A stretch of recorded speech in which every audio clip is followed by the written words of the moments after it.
Yahweh, soberano Pai Celestial. No poder do nome do nosso Senhor Cristo Jesus, nos abençoa e nos guarda, nos ilumina e nos guia por um bom caminho. Aleluia, amém.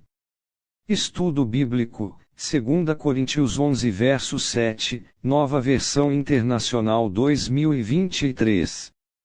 Introdução: 2 Coríntios 11 é um capítulo desafiador onde Paulo, num tom que pode soar controverso, defende sua autenticidade como apóstolo frente às acusações de falsos mestres.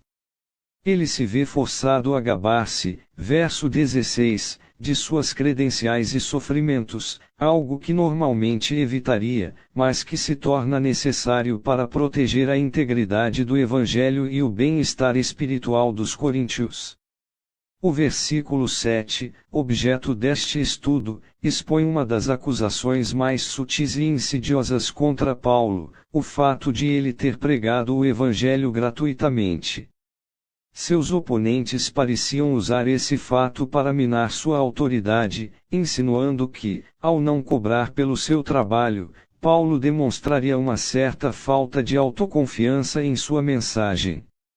Contexto histórico: no mundo greco-romano do século I, a prática de receber pagamento por serviços religiosos ou filosóficos era comum. Os sofistas, por exemplo, cobravam altas taxas por seus ensinamentos. Dentro desse contexto, o comportamento de Paulo, ao pregar o Evangelho gratuitamente, era considerado incomum e até mesmo suspeito por alguns. A cultura da época muitas vezes associava o valor de um serviço ao preço cobrado por ele. Paulo, no entanto, seguia o exemplo de Jesus, Mateus 10:8, que havia instruído seus discípulos a pregar o Evangelho sem esperar retribuição financeira.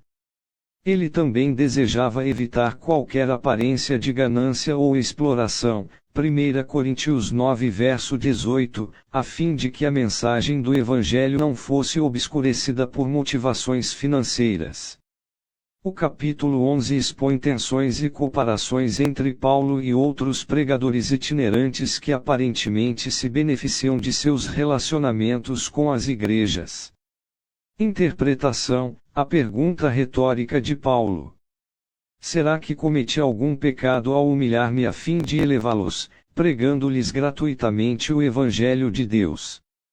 Demonstra o absurdo da acusação. Do ponto de vista da teologia protestante, fundamentada na graça divina e na doutrina da justificação pela fé, pregar o Evangelho gratuitamente não é um pecado, mas sim uma virtude. A mensagem do Evangelho, que proclama o amor incondicional de Deus manifestado em Cristo, é um dom gratuito oferecido a todos os que creem. Paulo, ao não cobrar pelos seus serviços, imitava o exemplo de Deus, que oferece a salvação de graça. A humilhação de Paulo, mencionada no versículo, refere-se à sua decisão de trabalhar para se sustentar, Atos 18:3, e evitar ser um fardo para a igreja de Corinto. Ele via essa atitude como um ato de serviço e amor, com o objetivo de elevar espiritualmente os coríntios, levando-os a um relacionamento mais profundo com Cristo. Para os crentes contemporâneos, este versículo serve como um lembrete de que o ministério cristão deve ser motivado pelo amor e pelo serviço, e não pela ganância ou autopromoção.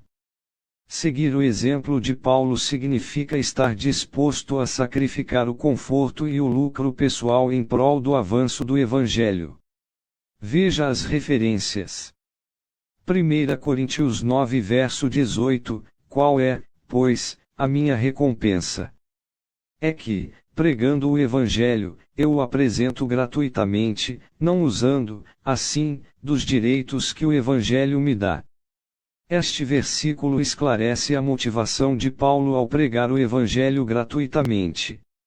Ele reconhece que tinha o direito de receber sustento financeiro das igrejas, mas voluntariamente abriu mão desse direito para evitar qualquer obstáculo à proclamação do Evangelho. A comparação da retribuição financeira com a recompensa sugere que Paulo acreditava ser importante não tornar a pregação do Evangelho dependente de incentivos financeiros. Mateus 10 verso 8, curem os enfermos, ressuscitem os mortos, purifiquem os leprosos, expulsem os demônios. Vocês receberam de graça, deem também de graça. Este versículo, que registra as instruções de Jesus aos seus discípulos, reforça o princípio da gratuidade no ministério cristão.